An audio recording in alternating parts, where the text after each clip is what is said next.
Sebelum mulai belajar, kalian perhatikan video berikut ini ya.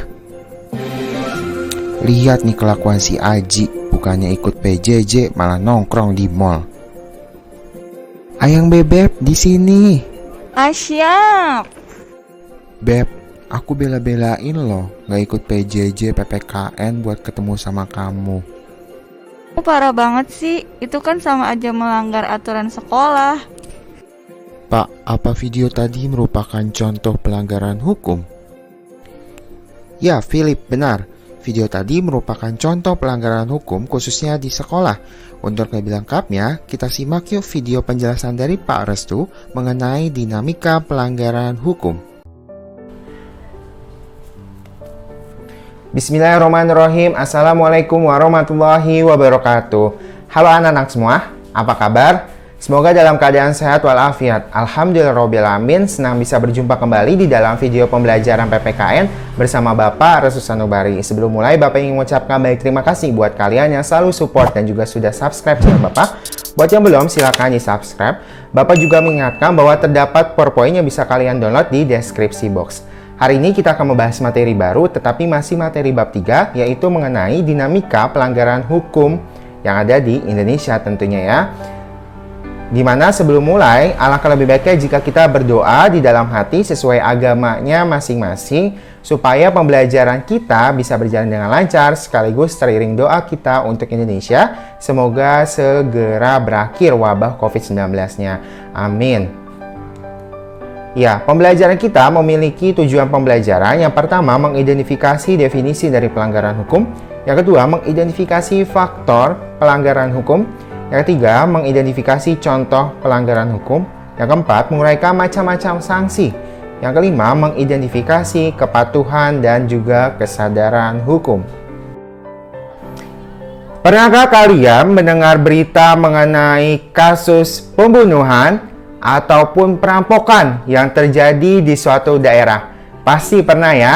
Atau pernahkah kalian melihat berita di televisi atau di YouTube mengenai penangkapan pejabat negara yang tertangkap oleh KPK karena kasus korupsi? Pasti juga pernah. Iya, pembunuhan, perampokan, dan juga korupsi merupakan contoh pelanggaran hukum. Lantas, apa itu pelanggaran hukum? Lalu, apa penyebab pelanggaran hukum itu? Silakan kalian simak informasi berikut ini. Pertama, kita akan membahas pengertian pelanggaran hukum. Pelanggaran hukum disebut juga perbuatan melawan hukum, yaitu tindakan seseorang yang tidak sesuai atau bertentangan dengan aturan-aturan yang berlaku. Dengan kata lain, pelanggaran hukum merupakan pengingkaran terhadap kewajiban-kewajiban yang telah ditetapkan oleh peraturan perundang-undangan atau hukum yang berlaku. Misalnya, kasus pembunuhan merupakan pengingkaran terhadap kewajiban untuk menghormati hak hidup orang lain. Masuk ke dalam faktor pelanggaran hukum. Pelanggaran hukum merupakan bentuk ketidakpatuhan terhadap hukum. Ketidakpatuhan tersebut disebabkan oleh dua faktor. Pertama, pelanggaran hukum oleh si pelanggar sudah dianggap sebagai suatu yang biasa. Faktor yang kedua, hukum yang berlaku sudah tidak sesuai lagi dengan perkembangan masyarakat. Berikutnya adalah contoh pelanggaran hukum di berbagai lingkungan, mulai dari lingkungan keluarga, lingkungan sekolah,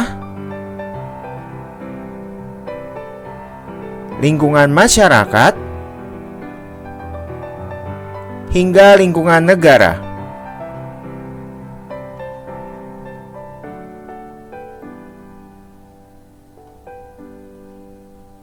Pernahkah kalian ketika berkendara sepeda motor tidak memakai helm dan ada polisi di depan kalian, tapi dibiarkan saja tanpa ada sanksi tegas? Esok lusa diulang kembali dan tidak ada sanksi lagi, maka menyebabkan pelanggaran akan menjadi hal yang biasa. Oleh karena itu, aparat penegak hukum harus lebih tegas dalam memberikan sanksi agar masyarakat bisa lebih tertib mematuhi aturan. Apa saja macam-macam sanksi? Sanksi terhadap pelanggaran banyak ragamnya. Sanksi setiap norma berbeda satu sama lain, akan tetapi dilihat dari tujuannya sama untuk mencapai ketertiban masyarakat. Berikut sanksi norma yang berlaku di masyarakat. Pembahasan kita fokus kepada sanksi norma hukum. Sanksi norma hukum memiliki daya mengikat yang lebih nyata daripada norma lainnya. Sanksi norma hukum bersifat tegas atau sanksi yang telah dilanggar diatur dalam peraturan perundang-undangan dan nyata atau aturan telah ditetapkan kadar hukumannya berdasarkan perbuatan yang dilanggarnya. Berikut contoh sanksi norma hukum di bidang pidana berdasarkan pasal 10 Kitab Undang-Undang Hukum Pidana atau KUHP. Ada dua. Pertama, ada hukuman pokok terdiri dari hukuman mati, hukuman penjara, hukuman kurungan, hukuman denda, dan hukuman tutupan. Kedua, ada hukuman tambahan terdiri dari pencabutan hak-hak tertentu, perampasan atau penyitaan barang-barang tertentu, dan berdasarkan pengumuman keputusan hakim. Selanjutnya kita masuk ke dalam kepatuhan dan kesadaran hukum. Kepatuhan merupakan sikap aktif yang didasarkan atas motivasi setelah ia memperoleh pengetahuan.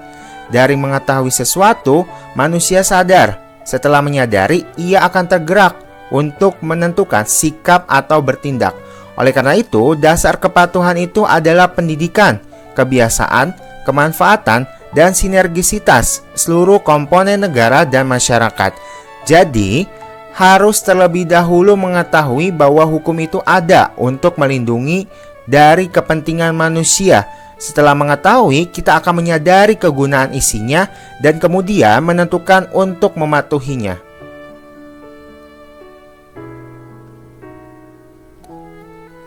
Jika kita sudah patuh terhadap hukum, artinya kita sudah menjalankan kewajiban kita sebagai warga negara untuk berpartisipasi dalam upaya perlindungan dan penegakan hukum sesuai amanat Undang-Undang Dasar Pasal 27 Ayat 1. Selanjutnya yaitu upaya negara meningkatkan kesadaran dan kepatuhan hukum. Yang pertama adalah tindakan preventif. Beberapa hal yang bisa dilakukan seperti membentuk peraturan sesuai kebutuhan masyarakat, sosialisasi akan pentingnya sikap sadar hukum, dan lain-lain. Yang kedua, tindakan represif, yaitu penegak hukum harus lebih tegas dan konsisten serta konsekuen. Yang ketiga, yaitu tindakan persuasif, memberikan motivasi dan dorongan kepada masyarakat akan pentingnya perlindungan dan penegakan hukum.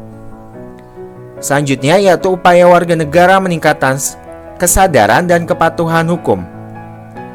Yang pertama, meningkatkan pemahaman hukum, mematuhi berbagai peraturan, tidak melakukan tindakan melawan hukum, mendukung upaya alat penegak hukum, melaksanakan tugasnya, melaksanakan kewajiban sebagai warga negara dengan penuh tanggung jawab, mendukung upaya pemerintah untuk menegakkan hukum di Indonesia, dan lain-lainnya.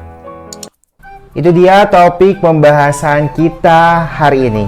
Apakah masih ada materi yang bingung atau ingin ditanyakan? Silakan tulis di kolom komentar atau bisa juga tanyakan langsung ke Bapak. Terima kasih atas perhatiannya. Bapak mohon maaf jika ada kesalahan atau khilafan dari penjelasan Bapak. Silakan kalian eksplorasi sendiri materinya baik dari buku ataupun dari internet.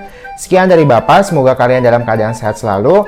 Wassalamualaikum warahmatullahi wabarakatuh. Tetap belajar di rumah.